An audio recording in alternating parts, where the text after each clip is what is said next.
Ang digmaan sa Ukraine ay may ilalarawan sa paggamit ng mga drone at mga depensa laban dito. Ilang taon ding naglaan ng Rusya sa paggawa ng anti-drone system gamit ang simpleng prinsipyo. Kung di kaya ng radar at missile system mo mga drone, baka kayang gawin ito ng mga tao mo sa lupa. Gumamit sila ng mobile fire team na nakapuwesto sa posibleng daraanan ng drone, armado ng mabibigat na machine gun at maikling abot na sandata, naghihintay sa mababang lipad na plataporma ng Ukraine. Ito ay simple, mura, at pansamantala itong gumana. Kinopya ng Rusya mula sa Ukraine ang taktikang ito dahil hindi naging epektibo ang sariling drone attacks nila sa pansamantalang depensa. Pero para sa Rusya, mukhang hindi na ito gumagana. Matapos ang 4 na taon ng digmaan, nagsimula ng lagyan ng puwersa ng Ukraine para sa mga sistemang walang tripulante ang kanilang mga strike drone na mga rocket panghimpapawid na walang gabay na dati ay para lang sa eroplanong pandigma at helicopter. Inilantat ni Unmanned Systems Forces Commander Robert Majabrovdy ang mga detalye ng bagong pag-unlad dahil parang hindi handa ang Rusya sa bagong banta. Kita mo, ang mobile fire group ng Rusya na depensa nila laban sa low-altitude drones ay ngayon kinakaharap ang drone na kayang gumanti ng putok. Binabago nito lahat. Para ipaliwanag ito, dapat nating suriin ang sandatang ginagamit at ang problemang nilulutas nito. Ang mga rockets ay bahagi ng isang pamilya ng bala na may mahaba at komplikadong kasaysayan. Ang NURS, na Ruso para sa Unguided Aviation Rocket, o ang alternatibong Ukrainian na NAR, ay tumutukoy sa parehong klase ng mga sandata, na karaniwang tinatawag ng mga kanluraning sanggunian na UAS o Unguided Aerial Rockets. Ang dalawang uring ginagamit ng Ukraine sa mga drone ay ang S-5, isang rocket na 57mm, at ang mas mabigat na S-8 na 80mm. Pareho silang disenyo noong Soviet era at ginamit sa halos lahat ng kontinente kung saan piniling lumaban ng Unyong Sobyet o ng mga estadong humalili rito.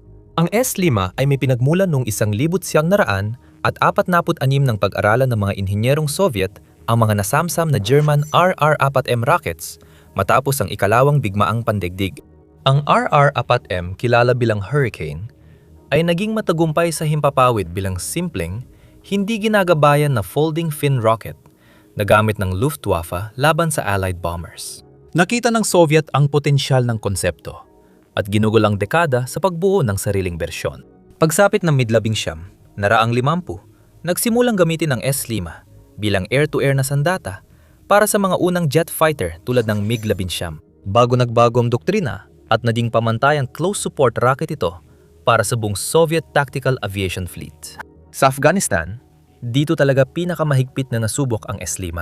Malawakang ginamit ng mga tripulante ng Soviet Su-25 at Mi-24 ang mga ito laban sa mga posisyon ng Mujahideen noong dekada 1000. 900 at 80 ngunit hindi maganda ang naging feedback. Pagkatapos ng paglunsad, naghiwa-hiwalay ang mga rocket at hindi nag-concentrate sa target.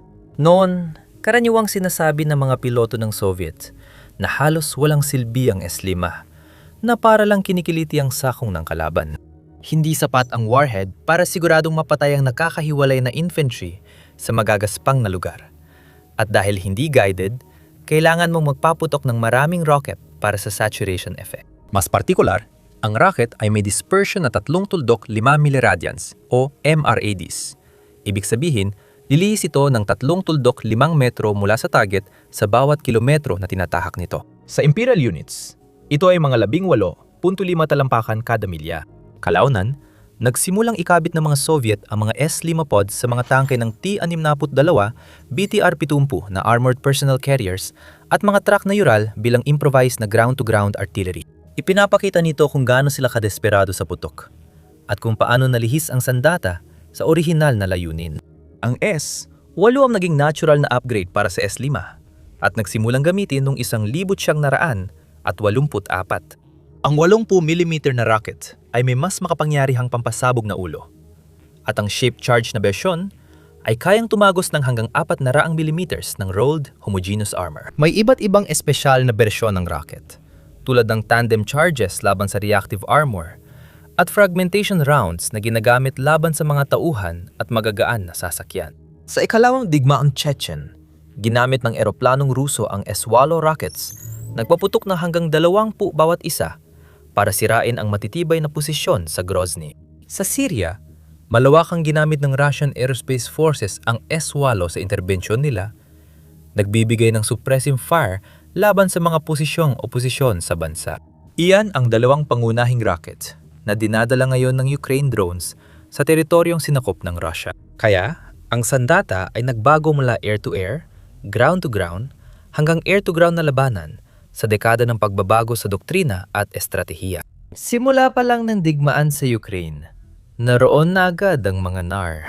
Gumamit ang puwersang Ukrainian ng SS-5 at SS-8 rockets sa Donbas sa unang yugto ng pananakop. Nag-operate sila sa mga kondisyong mabilis, nagpatunay kung gaano kadelikado ang mababang lipad at malapit ang suporta laban sa kalabang may modernong maikling abot na depensa sa himpapawid. Ginamit ng mga Ukrainian na fixed-wing attack aircraft at helicopter ang mga rocket ayon sa orihinal na layunin. Doon, malaki ang kanilang pagkalugi dahil ang paglapit para magamit ang mga iyon ay nangangahulugang paglipad sa abot ng Pantsir, Manpad, Tor at Buk na sistema. Bagamat hindi naging mahusay ang Russia sa opensiba, napaka-epektibo pa rin ng kanilang anti-aircraft system laban sa mga banta mula pa noong Soviet era. Nagbago ng taktika ang mga nakaligtas na piloto. Umatras sila, gumamit ng lofting techniques, at isinakripisyo ang katumpakan para sa kaligtasan. Nananatili pa rin ang mga rocket sa inventaryo. Hinihintay lang ang platapormang magdadala sa kanila sa target nang hindi bumabagsak. Sa wakas, tagumpay. Ang platapormang yon ay lumabas ng FPFP-2 na ginawa ng kumpanyang Ukrainian na Firepoint. Sa mga terminong militar, ang FPFP-2 ay idinisenyo partikular upang matugunan ang pangangailangan sa unahan para sa isang mas mabigat na strike drone na may real-time na kontrol ng operator. Orihinal itong kayang magdala ng warhead na hanggang 220 libra may saklaw, na humigit kumulang 230 milya at kayang magpadala ng live video feed sa operator. Mahalaga ang puntong ito. Inayos nito ang landas ng paglipad sa gitna ng misyon. Mas kahalintulad ito ng FPV o First Person View Control na karaniwan sa mga drone na nakikita nating ginagamit mula sa Ukraine kaysa sa tradisyonal na pre-program na loitering munitions na ginagamit ng kanluran. Karaniwan, ang FPFP-2 ay lilipad patungo sa target at sasabog, kaya ang drone mismo ang sandata. Ang Firepoint at ang mga puwersa ng unmanned systems ay nagdagdag na ngayon ng pangalawang sistema ng sandata, mga rocket pod na nakakabit sa ilalim ng mga pakpak. Sa S-5, setup may 2 pylon ang drone na may tig-4 na rocket bawat isa, kaya 8 rocket lahat at mas maliit ang warhead na karga. Mahalaga itong estratehikong pag-unlad. Mula rito, maaari nating ipalagay na layunin ng Ukraine na ilunsad ang drone papunta sa target gamit ang mga S-5 para linisin ang daan mula sa mga kalabang anti-air units, kadalasan ay mga manpads, at pagkatapos ay ipasok ang drone sa target upang sumabog ito. Ang kumpirmasyon na talagang isinasagawa ang estratehiyang ito ay dumating nung kalagitnaan ng Mayo 2026. Ipinahayag ni Magyar na ang mga rocket ay nilulunsad mula sa Ukrainian long-range drone na umabot ng 310 milya ang operational depth. Batay sa technical na espesipikasyon, malamang tumutukoy ito sa mas malawak na fleet ng long-range UAV na kayang gumana sa matinding lalim, pati ibang plataporma bukod sa FPFP-2 dahil 230 milya lang ang abot nito. Gayunpaman, may mga ulat noong Mayo 2026 na nagsasabing na upgrade ang FPFP-2 para magdala ng 4 na rinang pound warhead hanggang 230 milya na, mas pinapalawak ang abot nito. Dahil malabong ilabas sa publiko ang detalyadong espesipikasyon ng SS-5 configuration, maaaring pagsamahin ng ilang mas maliliit na SS-5 o S-8. Kung mas maliit ang warhead, maaaring tumaas ang abot ng FPFP-2 hanggang mahigit 310 milya na siyang ipinahiwatig ng anunsyo. Isa pang posibilidad ay tungkol ang anunsyo sa mas malawak na mga aktibidad ng UAV, kung saan ang FPFP-2 ay isang bahagi lamang. Kahit may pagkakaiba, malinaw na nagsimulang gumamit ang Ukraine ng drone na may rocket sa distansyang dating para lang sa mga eroplano at standoff loitering munitions. Noong Mayo, 12 lumabas ang isang video na ipinakalat ng mga open source analyst na nagpapakita ng isang drone na lumilipad sa ibabaw ng sinakop ng Russia na Crimea. Naglalabas ng rocket mula sa ilalim ng pakpak nito papunta sa target sa ibaba bago magpatuloy sa direksyon nito patungo sa pangunahing layunin. Kinilalang target bilang Mobile Fire Group ng Russia. Nagpaputok ang drone at nagpatuloy sa paglipad.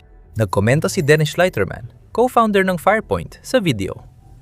Kaya daw itong gawin ng kanilang kumpanya. Bagamat direktang kinumpirma, ipinahiwatig ng komento na ang drone ay maaring FPFP-2 o mas malayong kauring ito ang FPFP-1.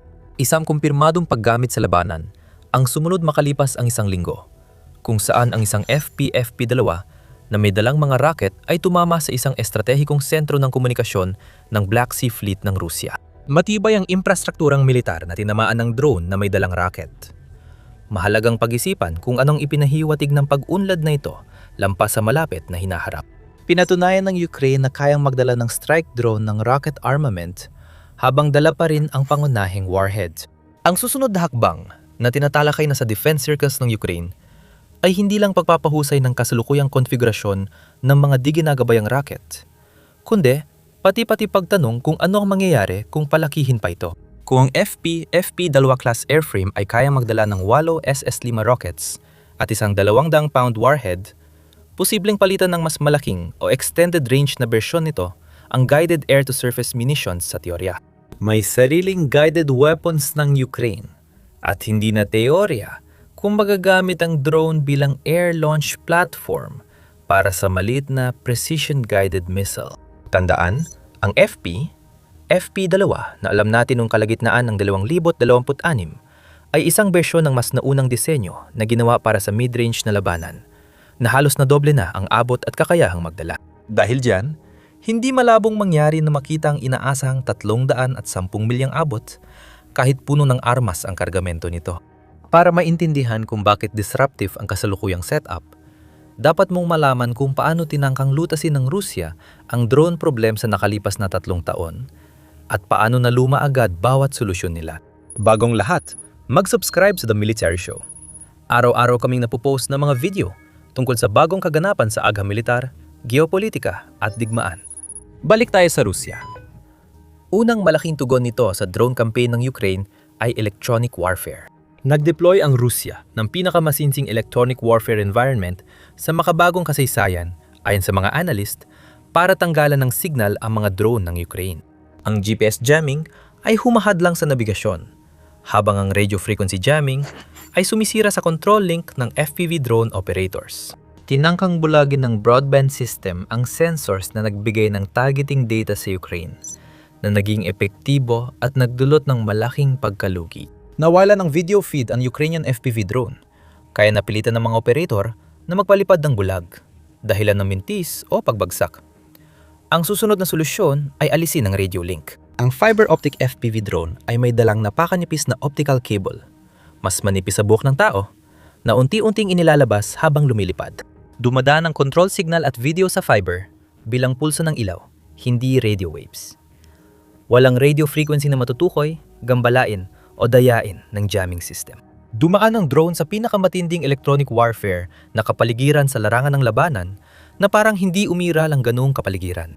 Parehong gumamit ng fiber optic drone ang magkabilang panig at sinubukang kontrahin ito sa iba't ibang paraan. Kadalasan, simpleng kinetic na tugon tulad ng fragmentation charges, lambat, o mga drone na nagbabanggaan ng ginagamit para saluhin ang isa't isa.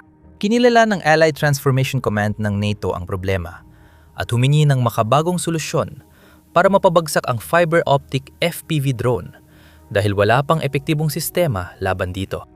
Naglagay ang Ukraine ng AI-assisted visual guidance sa ilang plataporma, kaya kaya ng mga drone tukuyin at subaybayan ng target kahit maputol ang fiber cable o mawalan ng koneksyon ng operator. Ang mga AI system mismo ay may libu-libong iba't ibang developer na nagtutulungan o gumagawa ng magkakaibang disenyo upang gawing mas matibay at hindi madaling ma-hack ang mga drone.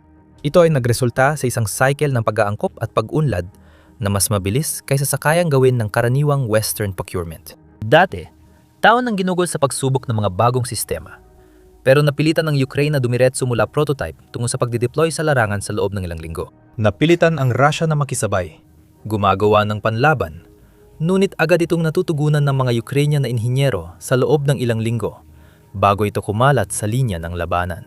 Lalo na ang Pansir Air Defense System na dinisenyo para labanan ang mga target sa katamtamang taas gamit ang radar-guided na mga misil at baril ay napatunayang hindi sapat laban sa maliliit at mahirap makita na drone na halos hindi makita sa radar. Sa unang bahagi ng 2026, sinabi ng Ukraine na nawasak nila ang kalahati ng Pantsir systems ng Russia sa mga sinakop nitong teritoryo gamit paminsan ang mismong drone na dapat labanan ng mga ito. Kailangan ng tugon ng Russia. Ang Mobile Fire Group Network ay sagot ng Russia sa kabiguan ng kanilang electronic at missile-based na depensa laban sa mababang lipad na drone. Kung hindi mapigilan ng teknolohiya ang murang drone, maglagay na lang ng armadong sundalo sa daanan at hayaang barilin nila ang drone gamit machine gun. Bumalik ito sa mga simpleng paraan, mababang teknolohiya, kalat-kalat at mahirap hadlangan sa elektronikong paraan na nagdulot ng tunay na gasto sa drone operations ng Ukraine. Kahit kayang mag-navigate ng drone sa GPS jamming at radio delay, maari pa rin itong mapatumba ng grupong armado sa tamang pwesto. Itinayo ng Russia ang network na ito dahil ito ang banta na hindi kayang solusyonan ng elektronikong kontrahakbang. Isinasara ng armadong FPFP-2 ang puwang na ito. Ang Mobile Fire Group ay ginawa para solusyonan ang limitasyon ng electronic warfare sa drone. Ang drone na may rocket ang sagot sa banta ng Mobile Fire Group sa mga drone. Ang pangunahing kaibahan sa dating adaptasyon ay ito ay pumapatay, habang ang na-jam na drone ay basta lang bumabagsak. Kapag na-detect ng armadong drone ang fire team na haharang dito, babaril ito pabalik gamit ang rocket na para sa infantry bago ipagpatuloy ang target. Ang mas malawak na operasyonal na larawan ay malinaw na inilarawan na eksperto sa depensa na si Anatoly Kravchinsky, pinuno ng kumpanyang gumagawa ng armas. Imbes na gumamit ng malalaking sasakyang panghimpapawid tulad ng BB-2 bomber o FF-35, ang Ukraine ay naglalabas ng mga magkakaugnay na swarm ng drones na may kanya-kanyang tungkulin. Ang mga strike drone na may mabibigat na warhead ang tumatama sa target, habang ang mga drone na may rocket escort ay sumisira sa haharang sa kanila. Dalawahang bantang dulot nito dahil mas advanced na ang bawat drone kaysa nung simula ng digmaan. At ang swarm ay nagdadala ng malaking hamon na hindi kayang solusyonan ng tradisyonal na interceptor missile. Ito ay dahil sa pisika at ekonomiya. Para sa karaniwang eroplanong may dalang missile, gagamit ka ng interceptor platform tulad ng Patriot para pabagsakin ang kalabang missile o ang eroplanong may dala nito. Kapag ang interceptor ay nagkakahalaga ng ilang milyong dolyar, may saysay na pabagsakin ng isang eroplano na nagkakahalaga ng daan-daang milyong dolyar. Pero kapag marami kang murang drone na pinapabagsak, parang nasasayang ang oras at pera sa paggamit ng interceptor. Nagdadala rin ang swarm design ng makakasunod na problema sa pagtukoy at electronic interference. Madalas pagsamay ng Ukraine ang mga drone na may internal combustion engine at jet propulsion na magkaiba ang radar at acoustic signature. Ang radar system na nakaangkop sa isang signature profile ay mahirap gamitin laban sa iba at hindi madali para sa mga air defense operator na ayusin agad ang detection parameters. Gayunpaman, hindi talaga sirain ng air defense ang layunin ng mga bagong drone. Ang kailangan lang nito ay pilitin ng mga anti-air mobile crew na magtago, magpalit ng posisyon o tumigil sa operasyon ng sapat na tagal para makalusot ang ibang mga drone.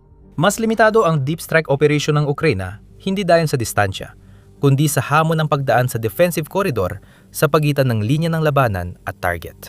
Bawat paglusot ay hiwalay na operasyon na nangangailangan ng maingat na plano, tamang timing, at madalas paggamit ng karagdagang plataporma para pahinain ang depensa. Hindi tuluyang nalulutas ng armadong drone ang problema, pero nababawasan nila ang gastos kada pagtawid. Makikita ang hinaharap ng teknolohiyang ito sa mga nagawa ng Ukraine, gaya ng pag-unlad ng Magura V5 na pandagat na drone. Ang Magura ay dating surface drone, semi-autonomous na kamikaze bangka na nilikhang sumalpok at sumabog sa mga barko ng Russia. Pinalubog nito ang mga barkong pandigma o sinira ang mga pasilidad pandagat. Tumugon ng Russia sa pamamagitan ng pagpapadala ng mga helicopter patrol para salubungin ang mga bangka bago pa man makarating ang mga ito sa kanilang mga target. Dahil kayang hanapin at labanan ng isang helicopter ang surface drone bago ito makalapit sa distansya ng pag-atake. Ang sagot ng Ukraine sa banta ng helicopter ay armadahan ng Magura V5 ng R-73 air-to-air missiles, isang missile para sa dogfight na orihinal na ginagamit ng MiG-29 at Su-27 na mga fighter jet.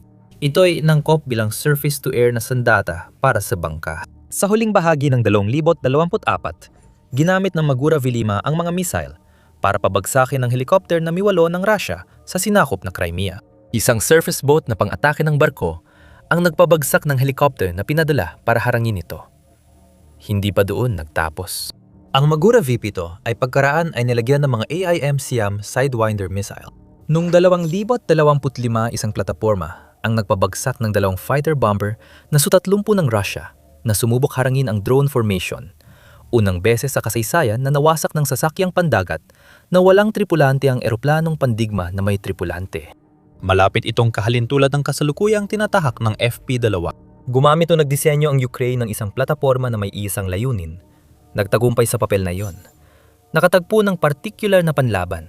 At pagkatapos ay in-upgrade ang plataporma gamit ang mga sandatang particular na idinisenyo para talunin ang panlaban na iyon habang pinananatili ang orihinal nitong kakayahan. Susunod na hakbang ng Magura. Palakihin ang sandata, palawakin ang saklaw, at abutin ang mga bagong target. Ito ay direktang tumutugma sa itinakdang development roadmap ng FP-2. Naipalawak na ng Farpoint ang saklaw ng FP-2 hanggang 230 milya. Ang susunod na hakbang pagkatapos nito ay maaring ang paggamit ng laser guidance sa mga rocket na papalit sa mga di ginagabayang munisyong para sa malawakang tama ng isang sistemang kayang sumubaybay at tumama sa mga gumagalaw na target. Ang pagsama ng NAR sa FP-2 ay hindi malaking pag-unlad. Luma na ang rocket. Kahit may kakayahan ng drone platform, hindi ito revolusyon sa disenyo ng airframe. Mahalaga ang kombinasyon, ang kumpirmasyon na gumagana ito, at ang bilis ng pagpapaunlad ng Ukraine tungo sa susunod na bersyon nito. Nagtayo ang Rusya ng sunod-sunod na depensa laban sa mga drone ng Ukraine, at bawat antas ay natukoy, tinarget, at pinahina ang bisa. Hindi napigilan ng electronic warfare ang fiber optic na drone. Hindi rin sapat ang depensang panghimpapawid na may mga misil laban sa maliliit at tagong plataporma. Matinding paglaban ang ibinigay ng Mobile Fire Group. Ngunit na yon, pinipigilan na sila at napipilitang maghiwa-hiwalay. Ipinapakita ng datos na unti-unting nawawala sa Russia ang kakayahan nitong makasabay sa pag-unlad ng Ukraine. Noong 2022, Russia pa ang may kalamangan sa mga drone. Russia ang unang gumamit ng fiber optic drones na agad kinopi ng Ukraine matapos ang isang buwan. Gumamit ang Russia ng glide bombs para sa malawakang pambobomba at na-develop din ng electronic warfare laban sa FPV drones. Pero pagkatapos ng 2025, nagsimulang tumugon ang Russia sa mga banta ng Ukraine. Kinailangan nitong baguhin ang mga tangke para mabuhay laban sa mga swarm ng drone at pinagtawanan ng pagsubok na yon. Nawala na ang radar at interceptor systems nito. Ngayon, pati ang natitirang depensa, ang mga tao, ay nawawala na rin. Dahil di na makalipad ang Air Force nito, nauubos ang armor ng mga armored vehicle at namamatay ang mga tao, nagsisimulang matalo ang Russia. Maring ilang saglit na lang at makikita na natin ang mga video ng mga drone ng Ukraine na malayang lumilipad sa himpapawid. Dahil din ito sa unti-unting pagbagsak ng Russia mula sa loob. Para malaman pa ang iba, panoorin ang video na ito at siguraduhin na click mong subscribe button para manatiling updated sa mga pinakabagong kaganapan sa digmaan sa Ukraine at pandaigdigang geopolitika.